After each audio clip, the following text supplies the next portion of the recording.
fake scandals or things like that. What, some phony scandals that... Phony scandals that... Phony scandals, and then phony scandals. Waiting 20 hours on a rooftop with your leg blown off is one of the many issues that Obama and his team call phony. See the following news clip.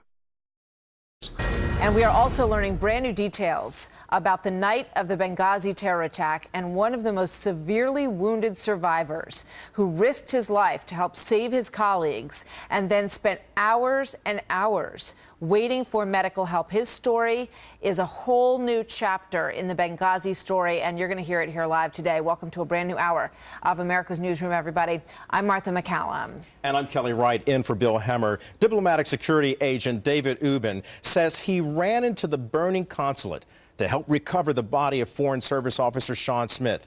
He then fought alongside former Navy SEALs Tyrone Woods and Glenn Doherty, who died as they tried to fight off the attack.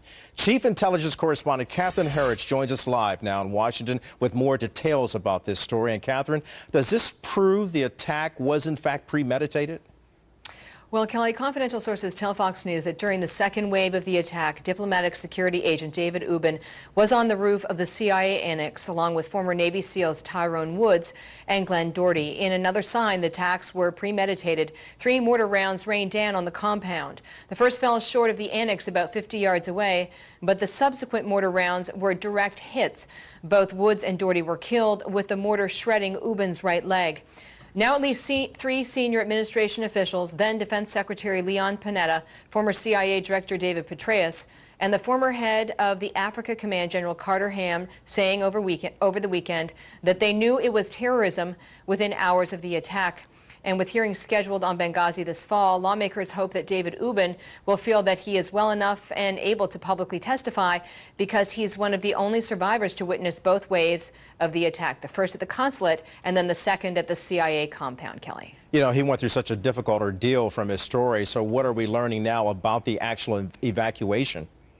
Well, having made direct contact with Ubben, Fox News is obscuring this photo to respect his request for privacy as he remains focused on his family and his recovery alongside America's wounded warriors from Afghanistan and Iraq at Walter Reed. He was injured so severely that 10 months later he is still being treated at that Walter Reed Medical Center. 4 State Department employees, including Ubben, were injured at Benghazi, and those who know the diplomatic security agents say the response on the night was inadequate on many levels. That's a good question. No, it wasn't a medical plane. Is that what he told you? I'm just saying, it wasn't a medical plane. That medical plane has a door big enough to get somebody on a gurney through it without turning them sideways. We owed our people better than they got. There's actually no reference to a medical plane as being part of the evacuation in the State Department's independent review of the attack, and there's no specific reference in the testimony of then Secretary of State Clinton nor former Defense Secretary Leon Panetta. We asked the State Department whether one was sent, and they said it's already been thoroughly investigated, and they had nothing to add, Kelly. Catherine Herridge, we thank you for that report. Boy, what happened? Yeah. David Ubben waited for 20 hours after he was hit on that rooftop with Tyrone Woods and Glenn Doherty. His leg was shredded. We know that he's been recovering for 10 months at Walter Reed, as Catherine just reported. He was defending the U.S. consulate, and then no medical aircraft apparently was sent to the scene to get him out of there. How could this be? How did all of this happen? Those are the questions that we hope we're going to get some answers to in the hearings that are coming up in the fall that Catherine also just mentioned. And Byron York joins me now, chief political correspondent for the Washington Examiner and a Fox News contributor. Byron, for so long, we have all wondered when we would hear the stories of the survivors. And there have been a lot of questions about why they haven't been speaking. And now that one is, he has quite a story, it would appear, to tell. Well, he does, and the amazing thing about Catherine's story is that members of Congress who've been investigating this for months and months have not heard it.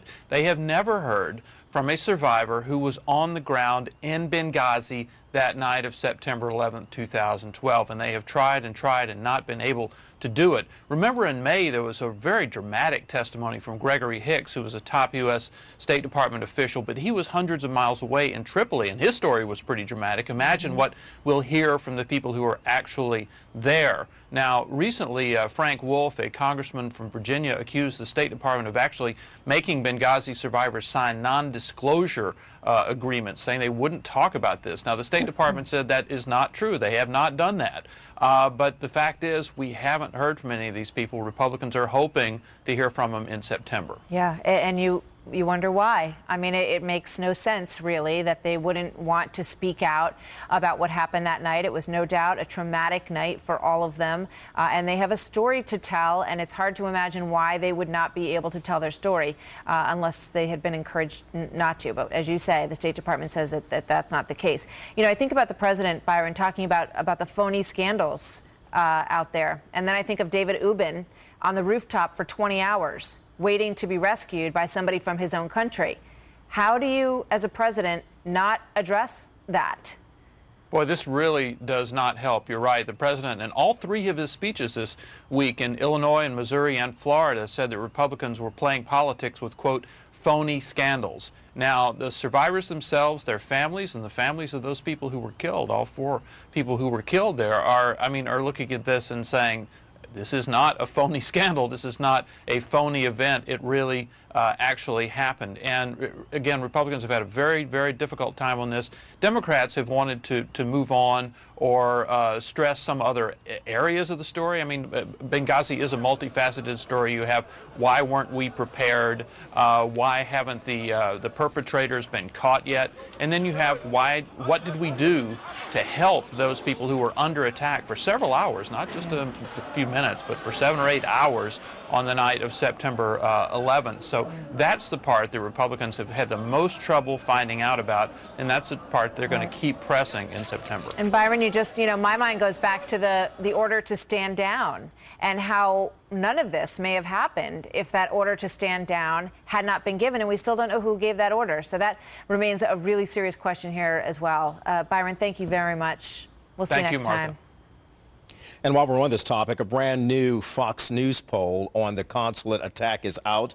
The poll finding a majority of voters think President Obama should have ordered U.S. troops to go in and help the Americans in Benghazi. 62% say the president should have sent troops into military action. 24% say the president was right in not sending U.S. forces. And Charles, at least for appearance's sake, you would think that it would be good for the administration to look at the FBI, that an agency is on it.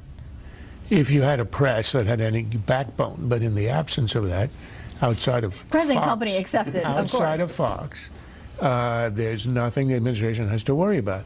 You announce an investigation. You then deflect any question by saying, I can't talk about it because it's being investigated. You do nothing about it, and then you wait. You let other news and scandals overtake it, like explosions in Egypt, and then you count on the press to say nothing, and then it dies in time. And that's the strategy on Benghazi, on the Rosen affair, and on this. That's how they do it, their M.O. All right, today we're... But I think there's a bigger story here, and here's the one that will in time come out. The biggest scandal of all, the biggest question of all is, what was the president doing in those 8 hours?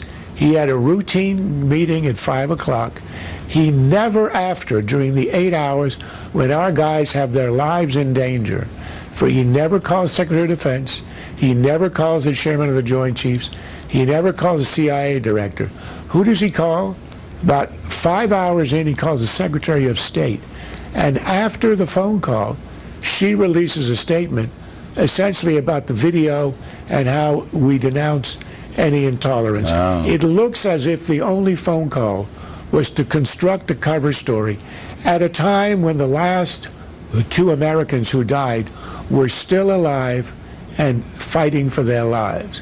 There's the scandal, and that, I think, has got to be uncovered. Fake scandals or phony scandals. Phony scandals. And phony scandals. And phony scandals. And phony scandals.